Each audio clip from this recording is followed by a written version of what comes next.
The St. Lucia Air and Seaports Authority says it is working to balance airport expansion with community needs as questions arise over the future of motorsports and horse racing activities at the adjacent Binfield site where the new HEWANORRA International Airport Terminal will be built. A lease agreement inked in 2018 for a fuel depot at the site of the December 13th National Day races has cast doubt on this year's event, with the site blocked off and work reportedly set to begin soon. The St. Lucia Motorsports Association was uncertain about whether it will get a reprieve in the short term as the years-long search with the help of the state continues to find a new location to build a permanent dedicated racecourse. The Slaspa CEO hinted at encouraging news for the races, despite ongoing airport expansion plans in the Masterplan presentation to the media on Thursday. Slaspa does have a current lease with Rubis. We also have leases with Sol, and we will be engaging St. Lucia Helicopter to be able to finalize the lease. So we have legal instruments and they have a right. But we are working with those stakeholders to be able to permit certain activities that do not compromise their safety on the disused runway. So they are very willing to be able to, have been having those discussions. Up to before this media briefing, I received a call from Rubis with some updated information, and some things look very positive.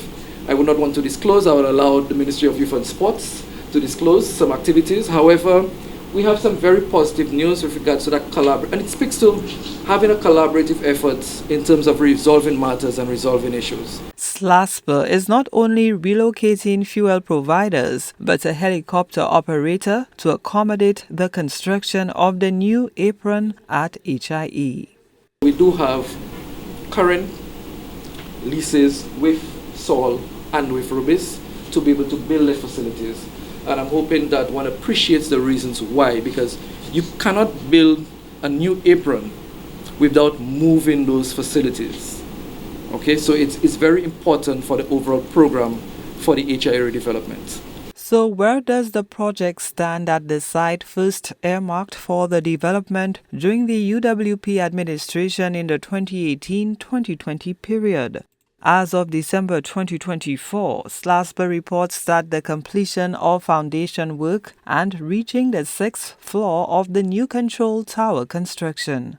Currently, from a construction perspective, we have completed the foundation package. All we are doing with the decision to not proceed with the elevated roadway, we are just protecting the piles. So for future use, those piles are available, okay? But we have completed the foundation.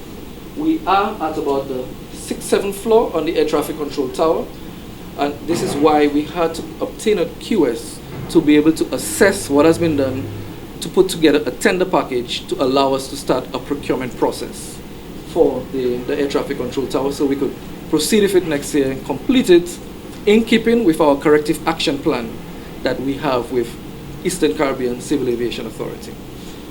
So for us is to, as indicated, the tendering process for landside airside terminal building will happen next year once we have completed once the quantity surveyor has completed his reviews with the engineer. Slaspa CEO DAREN is bullish on the project's phased approach, underscoring that the authority is working with stakeholders to determine the best use of the disused runway for the short-term relocation of these services. Gino Filippi, HDS News Force.